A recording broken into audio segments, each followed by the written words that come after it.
हमारे पास क्या होता है कि जिस वेलोसिटी से बॉडी आई, अब डायरेक्शन क्या हो गई, अपोजिट, तो इसे हमें -v2 लिखना पड़ेगा कि इस डायरेक्शन में जो वेलोसिटी है वो पॉजिटिव, अपोजिट डायरेक्शन वाली नेगेटिव। अस्सलामुअलैकुम, today is our another lecture of first year physics chapter 3 और आज हम देखेंगे चैप्टर 3 की वर्क एग्जांपल्स, जिसमें आपके पास पहली एग्जांपल है।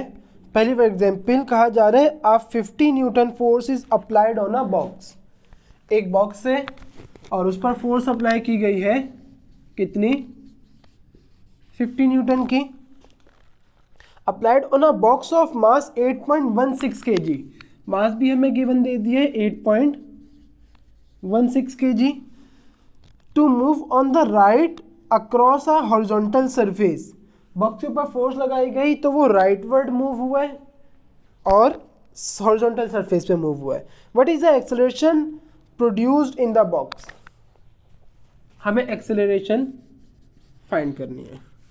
तो आपके पास क्या हो गया, ये आ गया गिवन, रिक्वायर्ड और यहाँ पे सॉल्यूशन। आपको कहा क्या जा रहा है कि लेट सपोज एक बॉक्स है, उसके ऊपर फोर्स अप्लाई की गई कुछ ऐसे और वो राइटवर्ड चला गया। बॉक्स का मास दिया 8.16 kg और ये एक हॉरिजॉन्टल सरफेस के ऊपर पड़ा हुआ है। तो हमें इस बॉक्स की एक्सेलरेशन बतानी है। कैसे आ जाएगी एक्सेलरेशन, हमें फॉर्मूला पता है F equals to M A, M multiply हो रहा है, इधर आके डिवाइड हो जाएगा, F divided by m equals to a। तो a के लिए फॉर्मूला आ गया F divided by m। Force हमारी 50 न्यूटन डिवाइडेड बाय मास हमारे पास 8.16 kg। तो एक्सेलरेशन क्या आ जाएगी, हम देखते हैं 50 डिवाइडेड बाय 8.16, हमारे पास आ रही है 6.12 मीटर पर सेकेंड स्क्वायर। तो ये हमारे पास एक्सेलरेशन आ गई। इसमें तो कोई मुश्किल ही नहीं थी, ये तो बहुत ही आसान सवाल था। Now we have work example 3.2 और वर्क एग्जांपल 3.2 में कहा जा रहा है a hockey puck with a mass of 0.2 kg। एक हॉकी पक है जिसका मास है 0.2 kg।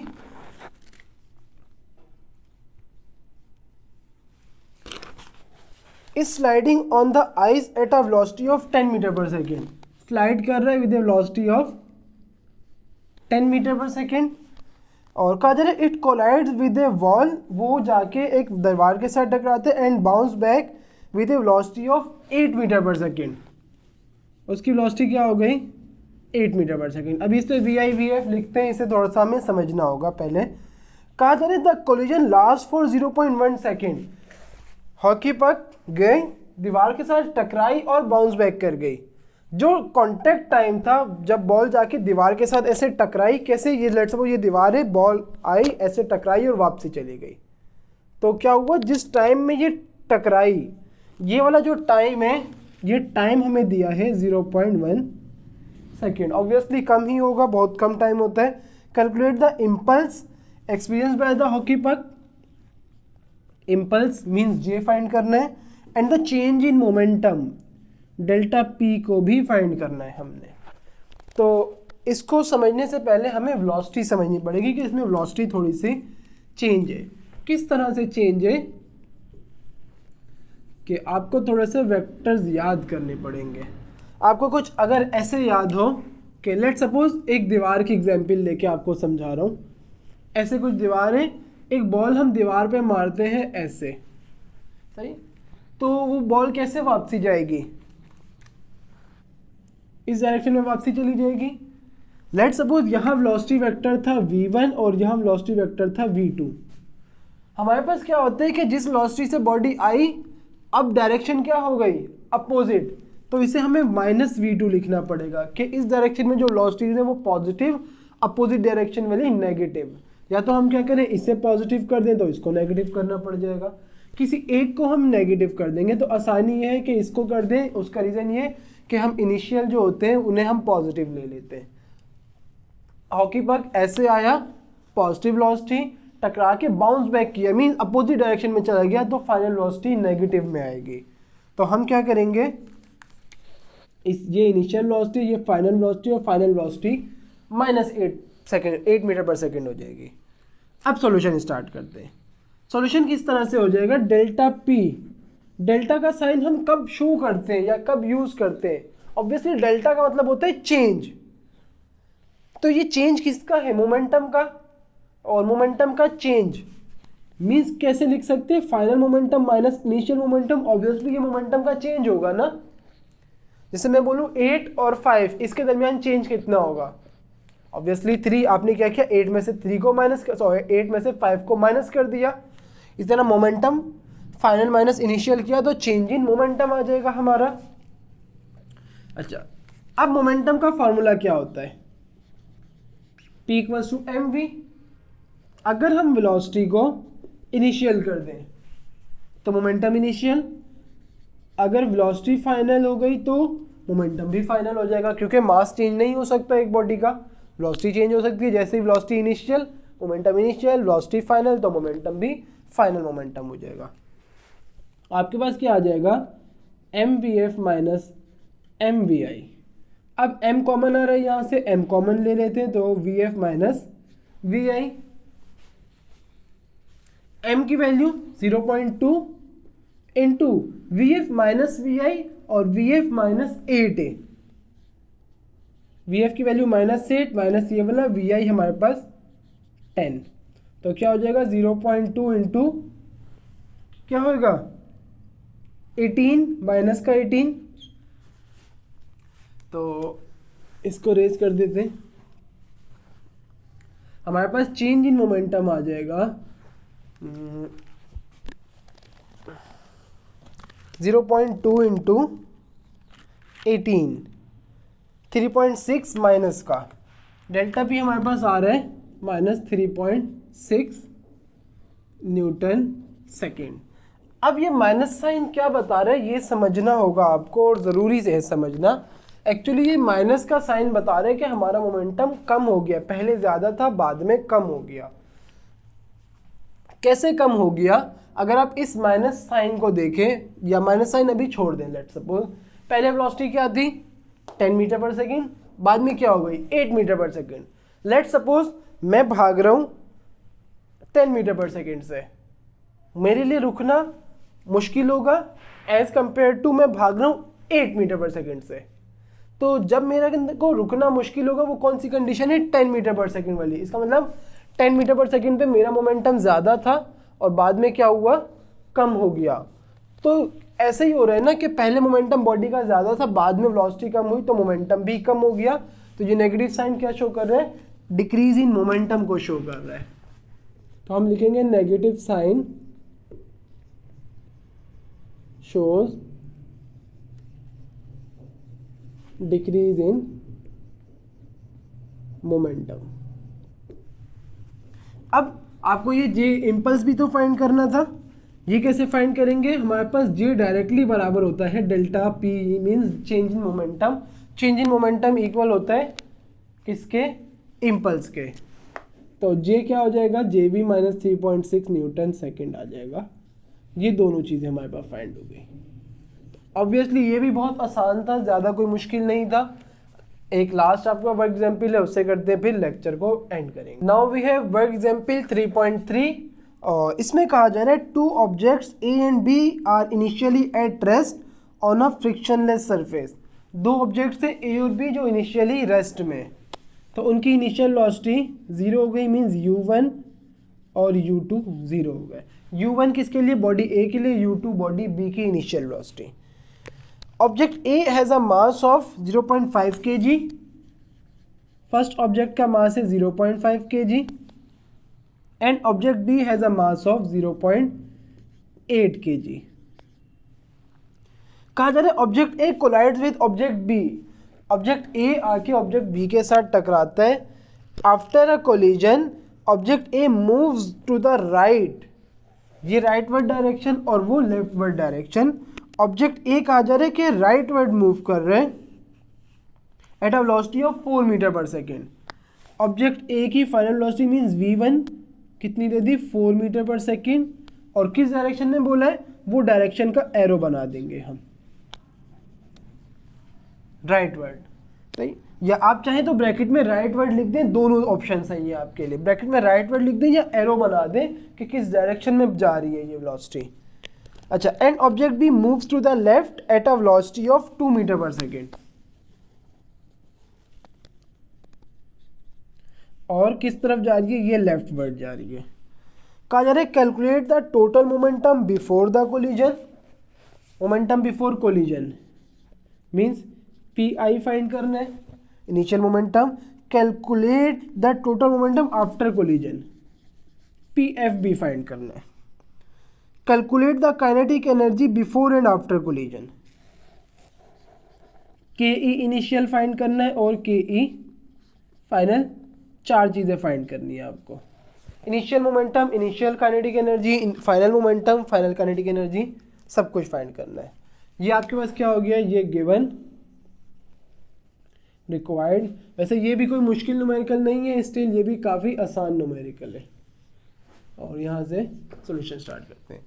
अगेन स्टार्ट करने से पहले क्या करना होगा, जहाँ हमने ये माइनस साइन क्यों लगाया था, क्योंकि बॉल पहले इधर गई फिर अपोजिट डायरेक्शन में जा रही है। जहाँ भी क्या हो रहा है, एक बॉडी ए ऐसे जा रही है तो बॉडी बी ऐसे जा रही है, तो क्या होगा, यहाँ पे हमें एक माइनस साइन लगाना पड़ेगा।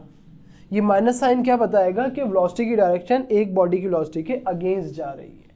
हमेशा जब भी दो वेक्टर्स अपोजिट डायरेक्शन में आते हैं तो एक के साथ माइनस लगाना पड़ता है। यहाँ पे भी दोनों वेक्टर्स हैं अपोजिट डायरेक्शन में, तो एक के साथ माइनस लगेगा। आप चाहें तो यहाँ माइनस लगाएं, आप चाहें तो यहाँ, आंसर पे इससे कोई फर्क नहीं आएगा, बस एक माइनस में होना चाहिए। अच्छा, तो इनिशियल मोमेंटम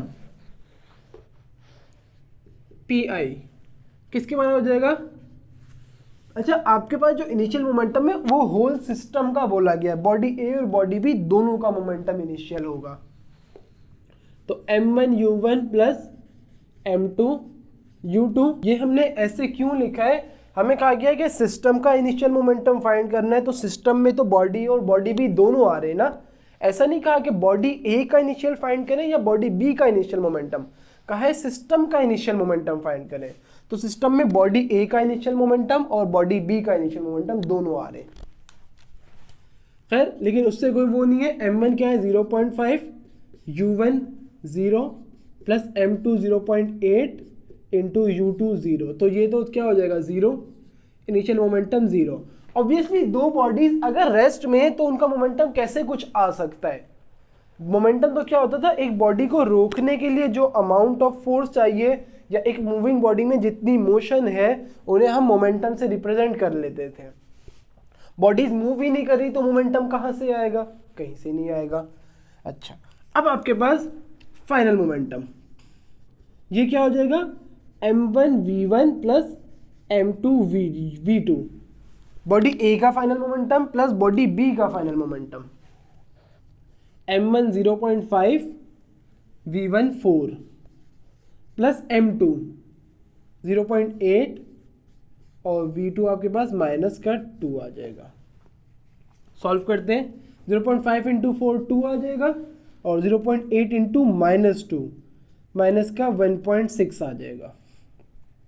2 माइनस 1.6 आपके पास आ जाएगा 0.4 न्यूटन सेकेंड। ये हमारे पास क्या आ गया, फाइनल मोमेंटम। अच्छा, अब क्या करना होगा कि ये जो 0.4 न्यूटन सेकेंड है ये सिस्टम का ओवरऑल मोमेंटम आ गया। तो आप देखिए वैल्यू मोमेंटम की पॉजिटिव आई है या नेगेटिव आई है, ऑब्वियसली पॉजिटिव आई है ना। 2 माइनस 1.6 बड़ी वैल्यू का साइन आता है, ये आपके पास क्या आया है, पॉजिटिव में आंसर आया है। तो इसका मतलब मोमेंटम में ओवरऑल डायरेक्शन बॉडीज की कैसे होगी, जो हमने पॉजिटिव ली थी ये वाली। तो इसके आगे हम साइन लगा देंगे ऐसे, या आप राइट वर्ड लिख दें, दोनों सही है, कोई इशू नहीं है। या तो एरो बना दें कि इस डायरेक्शन में, या फिर आप क्या करें राइट वर्ड लिख दें, दोनों सही है। अच्छा, अब कहा जा रहा है initial kinetic energy. Kinetic energy initial, kinetic energy का फॉर्मूला क्या होता है, हाफ mv²। तो हाफ बॉडी ए के लिए क्या हो जाएगा, m1 u1 का स्क्वायर प्लस बॉडी बी के लिए हाफ m2 u2 का स्क्वायर। ये बॉडी ए की इनिशियल काइनेटिक एनर्जी और ये बॉडी बी की इनिशियल काइनेटिक एनर्जी। आप ये देखें काइनेटिक एनर्जी क्या कब आती है, जब बॉडी मूव करती है, इनिशियली तो दोनों बॉडीज रेस्ट में थी, मतलब इनिशियल काइनेटिक एनर्जी 0 आएगी हमारी। देखते हैं आती है या नहीं। 1/2, लेट्स सपोज m1 की वैल्यू नहीं रख रहे हम, u1 क्या है 0, हमें ज़रूरत नहीं है रखने की, प्लस 1/2 m2 इंटू 0 का स्क्वायर। 0 का स्क्वायर क्या होगा 0, ये पूरी वैल्यू 0 से मल्टीप्लाई होकर 0 हो जाएगी। इसी तरह यहाँ पे भी 0 का स्क्वायर 0, ये पूरी वैल्यू 0 से मल्टीप्लाई होकर 0 हो जाएगी। तो इनिशियल काइनेटिक एनर्जी क्या आ गई 0, जो कि हमने एक्सपेक्ट की थी। फाइनल काइनेटिक एनर्जी फाइंड करनी है। ये लास्ट स्टेप है आपके पास के ई फाइनल। क्या हो जाएगी, बॉडी ए की फाइनल काइनेटिक एनर्जी m1v1 का स्क्वायर प्लस 1/2 m2v2 का स्क्वायर। ये बॉडी ए की इनिशियल फाइनल काइनेटिक एनर्जी, ये बॉडी बी की फाइनल काइनेटिक एनर्जी। तो 1/2 m1, m1 हमारे पास 0.5 इंटू v1 4 का स्क्वायर प्लस 1/2 m2 0.8, v2 क्या है -2 का स्क्वायर। तो हमारे पास आ जाएगा इज इक्वल्स टू 1/2 इंटू 0.5 4 का स्क्वायर 16 प्लस 1/2 0.8 इंटू -2 का स्क्वायर क्या हो जाएगा, -2 का स्क्वायर 4 होता है। जब भी आपके पास पावर इवन हो तो वो एक नेगेटिव वैल्यू को भी पॉजिटिव बना देती है। कैसे बना देती है आप इसे समझ लें। लेट्स वो -2 का स्क्वायर लिखा हुआ है, आपको पता है बेस सेम पावर ऐड हो जाती है। Let's suppose a multiply a लिखा हुआ है, बेस सेम पावर ऐड करके a स्क्वायर कर देते हैं। तो ऐसा भी तो कर सकते हैं, a स्क्वायर लिखा हुआ है, हम बेस सेम रखते हुए पावर को ब्रेक कर दें। अगर मैं इसकी पावर ब्रेक कर दूं बेस सेम का रखते हुए तो क्या हो जाएगी -2 into -2, base same powers break कर दी हमने, माइनस माइनस प्लस का 4 आ जाएगा। इसलिए हमेशा एक इवन पावर नेगेटिव साइन को पॉजिटिव बना देती है। तो अब इसको करते हैं क्या हो जाएगा, ये हमारे पास कुछ कैंसिल हो रहा है, 2 इंटू 1 और 2 इंटू 8 16 आता है। क्या बच गया 0.5 इंटू 8। अगेन कुछ कैंसिल हो रहा है, 2 इंटू 1 और 2 इंटू 2 4 आ जाता है। तो प्लस 0.8 एज इट इज़ आ जाएगा और यहाँ पे 2 बच गया। 0.5 इंटू 8 4 प्लस 0.8 इंटू 2 1.6 ऐड करेंगे क्या आ जाएगा 5.16। और ये हमने क्या निकाली है काइनेटिक एनर्जी कौन सी फाइनल, और यूनिट क्या आएगी, एनर्जी की यूनिट हमेशा जूल होती है। तो ये आपके पास क्या हुआ, वर्क एग्जाम्पल 3.3 भी ख़त्म हो गई। इसमें कोई मुश्किल नहीं है, आप देखिए सिंपल हमने फॉर्मूले अप्लाई किए और सॉल्व होता गया। कॉन्सेप्ट वाली बातें इसके अंदर इतनी ज़्यादा नहीं थी, सिर्फ आपको ये सारी मैथमेटिक्स है, फिजिक्स तो ज़रा सी थी। फिजिक्स कहाँ आई, फॉर्मूले में, उसके अलावा सारी मैथमेटिक्स है, फिजिक्स कहीं नहीं यूज़ हुई। तो लेक्चर बहुत आसान है, न्यूमेरिकल बहुत आसान है, बस आपको प्रैक्टिस करते रहना है। आज का लेक्चर यहीं पे एंड करते हैं। अल्लाह हाफिज़।